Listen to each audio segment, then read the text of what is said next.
Imaginez un Maroc si puissant qu'il s'étendait autrefois jusqu'au fleuve Sénégal, couvrant une grande partie de l'Algérie et toute la Mauritanie. Puis arrive la France, imposant le protectorat, redessinant les frontières et laissant derrière elle des zones contestées comme le Sahara oriental. Aujourd'hui, nous allons plonger dans cette histoire méconnue, où le Maroc et la France étaient les véritables acteurs. Nous découvrirons comment l'Algérie, grâce à l'accord d'Évian, s'est retrouvée avec un territoire historiquement marocain. Avant le protectorat français en 1912, le Maroc était un empire puissant, dirigé par des dynasties comme les Saadiens et les Alaouites. Son territoire dépassait largement les frontières actuelles, incluant une grande partie de l'Algérie occidentale, toute la Mauritanie, et s'étendant jusqu'au fleuve Sénégal. Le Maroc contrôlait des routes commerciales et des oasis stratégiques, affirmant son influence politique et économique bien au-delà de ses frontières d'aujourd'hui.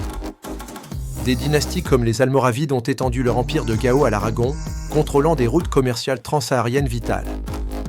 Les Almohades ont ensuite consolidé et élargi cet empire, jetant les bases du pouvoir royal au Maroc.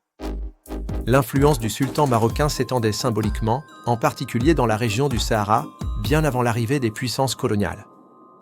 Au XIXe siècle, la France étend son influence en Afrique du Nord, marquant le début d'une ère de bouleversements territoriaux. En 1912, le Maroc tombe sous protectorat français, un événement qui va radicalement redéfinir la carte de la région. Les frontières sont alors redessinées par la France, avec des conséquences durables pour les nations concernées. Le Sahara oriental, historiquement marocain, est transféré à l'Algérie française lors des accords coloniaux, une décision unilatérale de la France. La décision est française, le Maroc est directement concerné, mais l'Algérie n'a pas de rôle décisionnaire à ce moment-là, étant elle-même une colonie. Le maréchal Lyautey, figure clé de l'administration française, a lui-même reconnu les revendications historiques du Maroc sur ses territoires. En 1962, l'accord d'Évian met fin à la guerre d'Algérie, un tournant majeur pour la région.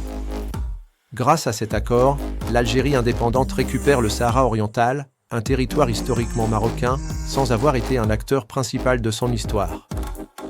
La décision finale a été prise par la France, dans le cadre de ses intérêts diplomatiques et stratégiques, notamment pour le contrôle des ressources sahariennes. Aujourd'hui encore, le Sahara oriental reste un enjeu stratégique et la légitimité historique appartient clairement au Maroc. L'Algérie bénéficie de ce territoire sans avoir été l'acteur principal de son histoire, ce qui continue de peser sur les relations bilatérales. Voilà l'histoire méconnue des frontières nord-africaines, une saga complexe de pouvoir, de colonisation et d'héritage. Si cette plongée dans le passé vous a intéressé, abonnez-vous pour découvrir d'autres secrets fascinants de l'histoire.